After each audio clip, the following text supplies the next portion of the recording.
When you hear the word inbred, your mind probably jumps to history books, to European kings marrying their cousins, royal bloodlines collapsing under their own weight. We imagine palaces, portraits, the distant past. But what if it's not so distant? What if one of the most extreme cases of inbreeding didn't happen centuries ago, but is living right now in rural America? Meet Timmy Whittaker. He doesn't speak. He doesn't read or write, but he's become the face of something very real, something most people would rather not see. Timmy was born into a family shaped by isolation, poverty, and a legacy of generational collapse. Today, we're not looking at royalty. We're looking at a man who lives in a place called Odd, and whose life story reveals what happens when a bloodline folds in on itself. Odd, West Virginia. The name sounds made up, but it's real, and it fits. This is a place lost in the hills, quiet, weathered, forgotten. No malls, no chain restaurants, no doctors nearby. Just dirt roads, aging homes, and families that go back generations. Outsiders rarely visit, locals rarely leave, and over time, that isolation turned inward. In Odd, the family tree didn't grow, it folded. Brothers married sisters. First cousins had children with other cousins. It wasn't evil, it wasn't planned. It was just what happened when poverty, shame, and distance closed every other door. For a while, the consequences stayed hidden. But eventually, children were born who couldn't speak, who couldn't think clearly, who would never live independently. This happened in other Appalachian towns too. But in Odd, it went further. The Whitakers became the most well-known case, not because they chose it, but because they lived it. Generations of quiet choices, of survival without connection, led to a collapse that science can explain, but few can look at for long. And from that collapse, one child was born who would become the face of it all. His name is Timmy Whittaker. Timmy Whittaker was born in 1979 into a house that didn't have much, but held together what it could. His mother, Lorene, was part of the Whittaker family by blood and by name. She raised him in the same home where her siblings and cousins lived, many with their own disabilities. From early on, it was clear Timmy was different. He didn't talk. He didn't cry much. And as he grew, he didn't start school like other kids. But what surprised many is that Timmy eventually did attend school and even finished high school. That fact alone sets him apart from several relatives. It suggests something quietly remarkable. Behind the silence, there's awareness, understanding, a presence. Still, he never developed speech. He communicates with gestures, sometimes with grunts. In videos, you can see him sitting calmly, rarely reacting, but sometimes he'll smile when touched gently or given attention. He's almost always accompanied by a caregiver. He doesn't live independently. He doesn't go far. But Timmy is more than his silence. He is, in many ways, the visible edge of something invisible. Centuries of isolation and consequence, carried in one man's body. A man who never asked to be born a symbol, but became one anyway. And through it all, he remains, quiet, still, and human. Timmy doesn't speak, not a word, not a syllable, and yet he communicates, just not in the way most people expect. He points, he grunts. Sometimes he follows simple instructions. Other times he just stares, expressionless, unreadable. It's not that he isn't there. It's that he's somewhere we can't fully reach. In his daily life, Timmy needs full-time care. He doesn't cook. He doesn't clean. He depends on family, mostly his Aunt Betty and cousin BJ, for meals, hygiene, safety. And yet he goes places.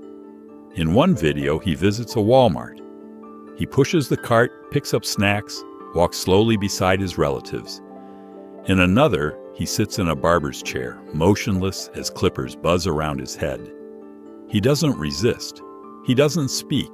He just exists. There's something eerie, but also deeply human in the way he moves through these routines. No tantrums, no outbursts, just a soft presence, like a child frozen in time. His body seems strong enough. He can walk, sit, lift objects, but his eyes rarely connect. They wander, they blink, they look past, and still he is cared for. Still, he's part of the family's rhythm, like a breath that never leaves, even when the house falls quiet. This is Timmy's world, silent, simple, and entirely real. The Whitakers are not a myth. They are not a rumor or a legend passed around mountain towns. They are a real family, bound by love, but also by blood, closely. Over generations, cousins married cousins, not once, but repeatedly. Uncles became fathers. Sisters gave birth to nephews. The lines blurred and then disappeared. Not because they were evil, because they were isolated. In rural Appalachia, some families lived too far from towns, too far from options, so they stayed close, too close. By the time Timmy was born, the genetic damage had already stacked up. Cognitive delays, facial deformities, neurological issues. Entire generations who never learned to speak. Timmy's mother, Lorene, was the sister of several key Whitaker men. She gave birth to Timmy under unclear, painful circumstances. Family members have suggested she was assaulted, that Timmy's father may not have been a relative. But even if he wasn't, Timmy still carried the burden of generations before him. His DNA was shaped by choices no one today remembers, by patterns no one could stop. And so he was born into a bloodline that had already begun to collapse. A boy with no voice in a family losing its own. This wasn't just one accident. It was the slow unwinding of biology and isolation. And Timmy, he became the clearest reflection of everything that came before. Timmy Whittaker has never been officially diagnosed, at least not publicly. No medical records, no formal reports, just observations from family and footage from the outside. Still, many have tried to understand what might explain his condition. The most common theory is severe autism. He shows many classic traits: no speech, minimal eye contact, repetitive sounds, and social disconnection. His ability to follow instructions and finish high school suggests a deeper awareness, common in some nonverbal autistic individuals. Another possibility is intellectual disability, sometimes called profound cognitive impairment. This could explain his dependence on others for basic needs and his very limited communication. Others have speculated about genetic disorders linked to inbreeding, like Fragile X syndrome, which affects mostly males and often includes developmental delays, speech loss, and behavioral issues. But again, without testing, these remain guesses. Timmy also shows no obvious signs of physical deformity. No muscle spasms, no tics, no need for a wheelchair. His impairments appear almost entirely neurological. What's perhaps most striking is what's missing. No therapy, no ongoing care, no medication mentioned, just family, day after day. It's likely that no one ever did a full evaluation. Not because no one cared, but because no one knew where to begin. Timmy isn't just undiagnosed, he's untreated. A life lived entirely outside the clinical world, and that in itself may be the clearest diagnosis of all. Not a disease, but the long shadow of a forgotten lineage. Timmy Whittaker is still alive. As of the most recent videos, he continues to live in odd West Virginia, surrounded by the same relatives, the same home, the same silence. In 2021, Timmy suffered a heart attack. He was taken to the hospital, treated, and returned home. It was one of the few times in his life that medical care came to him, and even then, it was emergency care, not ongoing support. Donations from the public helped.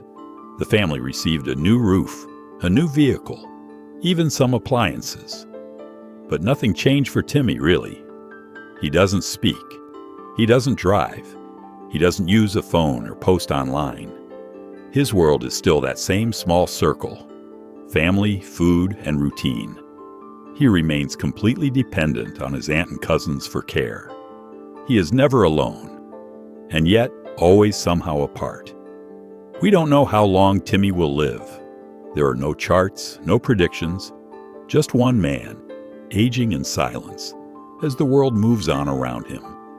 And maybe that's the part that cuts the deepest.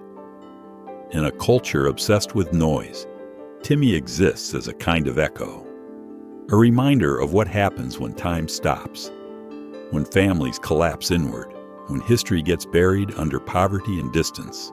He didn't choose to be born this way. He didn't choose to become a symbol. But in his silence, he tells us more than most ever could. He tells us that the past isn't always past, that blood remembers, and that some legacies don't speak, they stare back. This is Timmy Whittaker, a man still living, still watching, still here,